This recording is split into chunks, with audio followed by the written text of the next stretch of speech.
চট্টগ্রামে প্রতিবেশীকে অপহরণকারীদের কাছ থেকে রক্ষা করতে এসে উল্টো ফেঁসে গেছেন বেসরকারি বিশ্ববিদ্যালয়ের এক শিক্ষার্থী।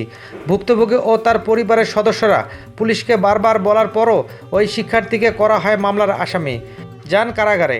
গ্রেফতার ৩ আসামিও আদালতে স্বীকারোক্তিমূলক জবানবন্দিতে বলেছেন, বিশ্ববিদ্যালয়ের ওই শিক্ষার্থীর সঙ্গে তাদের কোনো সম্পর্ক নেই। ভুক্তভোগী পরিবারের ফোন পেয়ে ওই ছাত্র ঘটনাস্থলে এসেছিলেন। তবে পুলিশ বলছে, ঘটনাস্থলে ক্লোজ সার্কিট সিসিটিভি ক্যামেরার মাধ্যমে তাকে ধরা হয়। ৬ দিন কারাভোগের পর জামিনে পেয়ে বেরিয়ে এলেন স্টমায় রয়েছেন আন্তর্জাতিক ইসলামী বিশ্ববিদ্যালয় চট্টগ্রামের তড়িৎ প্রকৌশল বিভাগের ৪র্থ সেমিস্টারের এই শিক্ষার্থী। বের হচ্ছে না বাসা থেকে।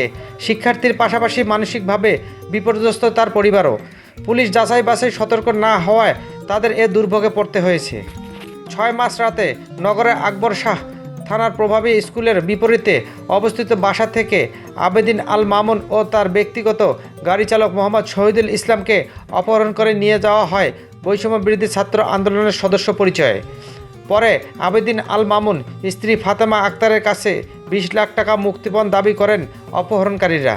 ৫ লাখ টাকা মুক্তিপণ নগদে আদায় করা হয়, বাকি ১৫ লাখ টাকার চেক লিখে নেওয়া হয়। ইতিমধ্যে অপহরণের খবর ছড়িয়ে পড়লে নগর পুলিশ পুরো শহরে তল্লাশি অভিযান শুরু করে। এক পর্যায়ে ফয়েজ লেক চক্ষু হাসপাতালের সামনে আবেদি আল মামুন ও তার গাড়ি চালককে রেখে চলে যান অপহরণকারীরা। এর আগে নগরের পতেঙ্গা সমুদ্র সৈকত, পাহাড়তলি, কর্নেল হাট ও আকবর শাহ এলাকায় অপহৃত ব্যক্তিদের ঘোরানো হয়।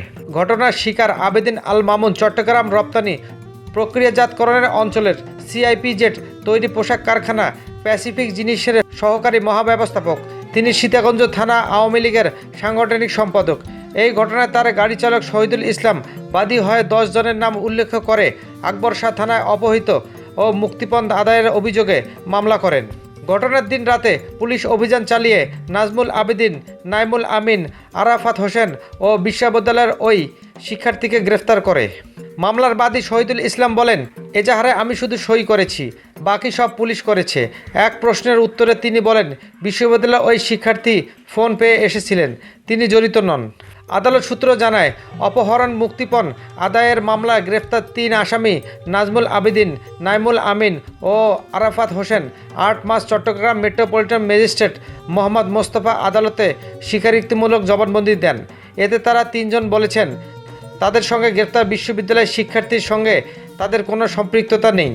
ঘটনার পর ভুক্তভোগীর স্ত্রী ফোন করার পর ওই শিক্ষার্থী ঘটনাস্থলে আসেন। তাকে তারা কেউ ডাকেননি। ১০ থেকে ১৫ দিন আগে পরিকল্পনা করে তারা এই ঘটনা ঘটিয়েছেন। আবেদিন আল মামুনকে পুলিশে ধরিয়ে দেওয়ার কথা থাকলেও টাকার লোভে পরে অপহরণ করেন তারা।